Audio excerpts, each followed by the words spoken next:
Ciao a tutti ragazzi, oggi andremo ad analizzare la fantastica prestazione del Manchester City contro l'Arsenal. Vedere giocare la squadra di Pep Guardiola è davvero un piacere. Posizioni ben ordinate in campo, passaggi di prima, triangolazioni veloci, giocatori di qualità. Insomma, è davvero bello questo Manchester City, ma prima di tutto andiamo a vedere le formazioni. I padroni di casa dell'Arsenal, rappresentati dalle pedine rosse, si schierano in campo con un 4-2-3-1, dove i due mediani sono Torreira e Guendouzi. In tre quarti viene schierato Özil, che agisce molto al fianco di Aubameyang, sia in fase offensiva che in fase difensiva, prendendo uno dei due difensori centrali. Dalla parte opposta gli ospiti, come possiamo vedere dall'app di OneFootball, la migliore applicazione per seguire i risultati in diretta e avere tutte le notizie sul calcio, che potete scaricare dal link in descrizione, si posizionano con il 4-2-3-1. Gli interpreti sono di grande qualità, anche il difensore centrale è Fernandinho, mentre in mediana abbiamo Gundogan e Rodrigo. I due terzini, Walker e Mendy, hanno il compito di spingere moltissimo, andando a supportare il tridente di trequartisti formato da Foden, De Bruyne e Sterling. Sin dall'inizio la partita è frizzante. Subito al secondo minuto il Manchester City trova il gol. Vediamo Fernandinho in possesso palla. Aubameyang è piuttosto staccato perché stava andando su Otamendi in pressione, mentre Özil rimane su uno dei mediani. Dunque il brasiliano avanza e supera la linea dei trequartisti avversaria. Gabriel Jesus effettua un bel taglio alle spalle di Chambers e il numero 25 effettua un passaggio filtrante perfetto. L'attaccante ex Palmeiras controlla il pallone. Sterling si inserisce in area di rigore e porta con sé il terzino dell'Arsenal, mentre De Bruyne rimane a supporto. Il passaggio del classe 97 è perfetto e taglia l'area di rigore. De Bruyne arriva e col piattone la mette dentro. Un'impostazione importante che Pep Guardiola ha dato alla sua squadra in fase di costruzione è quella di far avvicinare un mediano al terzino quando in possesso palla. Dunque, come vediamo, Rodrigo si avvicina a Walker per dargli un possibile appoggio. In fase avanzata il compito di Rodrigo è invece nelle mani di De Bruyne. Infatti, come vediamo, si sposta dal centro del campo sulla fascia per dare un appoggio questa volta all'esterno offensivo rappresentato da Sterling. Un'altra caratteristica importante degli Sky Blues è quella di far salire molto il terzino, in particolare Mendy. Per far ciò è importante che la linea difensiva sia composta da tre uomini. Il terzo uomo può essere rappresentato da un centrocampista che scende oppure dal terzino opposto, in questo caso Kyle Walker. Inoltre è importante che l'esterno offensivo si posizioni in mezzo al campo, in modo tale da portare con sé il terzino dell'Arsenal e lasciare la fascia libera al terzino che avanza. Anche nelle immagini vediamo appunto Walker, Otamendi e Fernandinho che formano la linea difensiva, mentre Mendy sulla fascia è libero visto che Foden porta con sé Maitland-Niles. Per ovviare a queste situazioni l'Arsenal si schiera in modo molto compatto. La linea di difesa e quella di centrocampo sono molto vicine, con Martinelli e Pepe esterni offensivi che tornano molto, formando quasi una linea a 4 di centrocampo, mentre Özil e Aubameyang rimangono più avanzati. In fase di prima impostazione avversaria l'Arsenal pressa in questo modo. Aubameyang va su un difensore centrale, mentre Özil rimane in una posizione intermedia fra il mediano e l'altro difensore, spesso però andando a pressare direttamente il centrale. Gli esterni invece si posizionano sui terzini. I due mediani hanno un compito molto importante, che è quello di andare a prendere i mediani avversari. Questa situazione è stata decisiva nella partita e dopo vedremo come. Nelle immagini vediamo Özil che prende il posto di Aubameyang andando a pressare un difensore centrale, mentre Guendouzi, il mediano, che si alza sul regista avversario. Aubameyang questa volta rimane fisso sul mediano del Manchester City. L'Arsenal nella partita però ha provato molte volte a pressare alto e molte volte ha sbagliato. Come vediamo in questa situazione, Aubameyang e Özil vanno sui due difensori centrali, lasciando un buco in mezzo per Rodrigo, il quale non è marcato da nessun uomo. La pressione su Rodrigo è in ritardo e dunque il centrocampista spagnolo può giocare in verticale per Sterling, il quale è venuto incontro.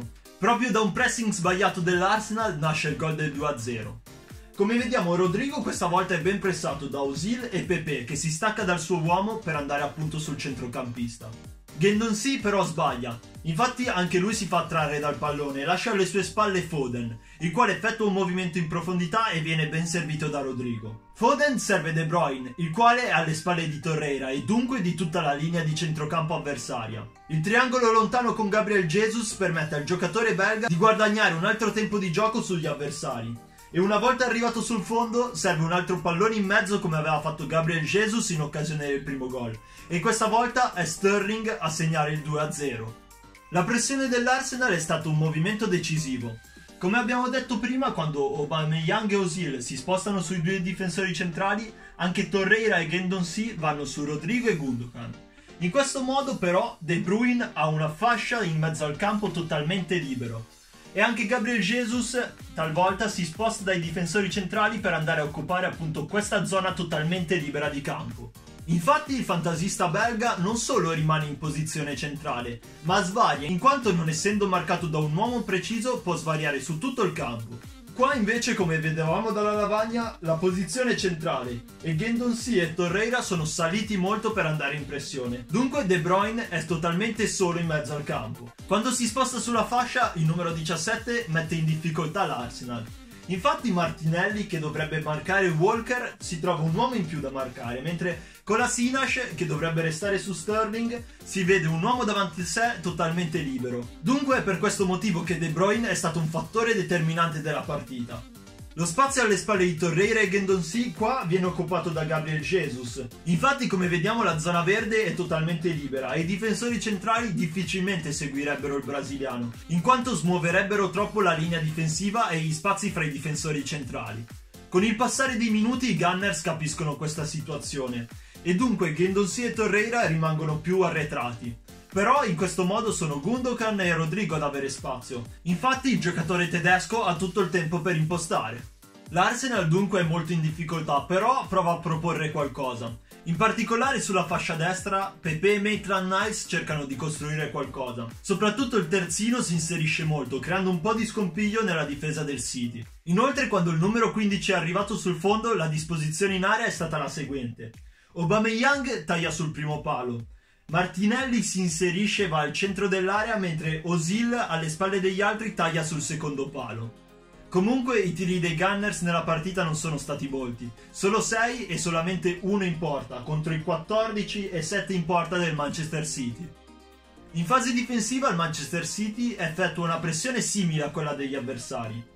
La punta Gabriel Jesus si muove fra i due difensori centrali, mentre come abbiamo visto anche per l'Arsenal gli esterni vanno sui terzini. Quando la pressione inizia a farsi forte anche il terzino Mendy sale su Pepe. De Bruyne ha un compito fondamentale anche in questa situazione, facendo da pendolo fra i due mediani. Infatti è importante che la punta si muova fra i due difensori centrali in base a dove va il pallone. Dunque l'esterno sale sul terzino e De Bruyne si muove fra Torreira e Guendouzi.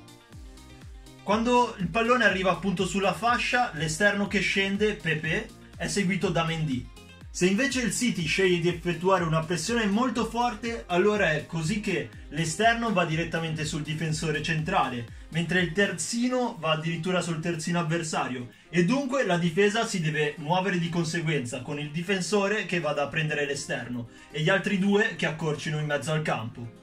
Per l'appunto Sterling va su Chambers mentre Mendy sale su Maitland-Niles. Qua non si vede nella grafica ma Otamendi sale su Pepe e Fernandinho accorcia alle sue spalle.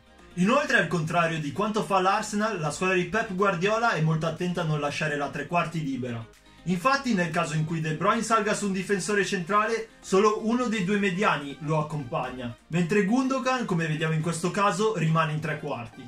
Verso il 35esimo l'allenatore ex Barcellona sceglie di cambiare Sterling e Foden, una mossa azzeccatissima. Infatti è proprio dalla fascia destra dove agisce ora Foden che arriva al gol. Kolasinac è temporaneamente fuori per infortunio, dunque è Martinelli che scende ad agire da terzino. Rodri, Foden e De Bruyne agiscono nello stretto e proprio il belga riesce a saltare Guendouzi, trovando ancora quello spazio fra la mediana e i difensori centrali. Il tiro del numero 15 è perfetto e vale il 3-0. Nella seconda frazione Ljungberg capisce che la pressione dell'Arsenal non va bene e dunque Ozil rimane più difensivo, andando a pressare solo un mediano e non uscendo mai sul difensore centrale avversario. Una cosa interessante da vedere nel Manchester City è come la linea difensiva sia davvero alta. Come vediamo in questa immagine, Mendy, Otamendi, Fernandinho e Walker sono davvero avanti. Questo atteggiamento permette agli Sky Blues di riconquistare spesso palla e dunque di tenerne il possesso, che a fine partita sarà del 60% circa contro il 40%. Al 56esimo il City inserisce Bernardo Silva per Foden. Da questo momento Walker inizia a giocare molto di più in mezzo al campo, spostandosi dalla posizione di terzino ad agire quasi da mediano insieme a Rodrigo. Questo movimento di Walker è effettuato per agevolare la posizione di Bernardo Silva. Infatti quando il terzino si accentra viene seguito dal suo diretto avversario e ovviamente un centrocampista si abbassa sulla linea di difensori. In questo modo Bernardo Silva ha tutta la fascia per agire e avere spazio per avanzare. Al 70esimo sul 3-0 Guardiola inserisce addirittura Mahrez per Gundogan. In questo modo l'algerino va a agire sulla fascia, mentre Bernardo Silva si sposta in mediano con Rodrigo. Dall'altra parte invece l'Arsenal ha inserito Smith Rowe per Ozil. Il ragazzo è decisamente fra i più dinamici della sua squadra e effettua dei movimenti mai visti in tutta la partita da parte dell'Arsenal. Infatti il numero 32 scende molto in mezzo al campo, andandosi a prendere una mattonella dove né i mediani né i trequartisti riescono a coprirlo. È in un paio di occasioni che è riuscito a prendere il pallone e portare su tutta la squadra.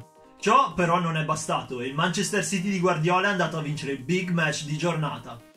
Bene ragazzi, fatemi sapere cosa ne pensate della partita nei commenti. Inoltre vi ricordo di seguirmi su Instagram sulla pagina alesia-tattica e non dimenticate di iscrivervi per nuove analisi tattiche.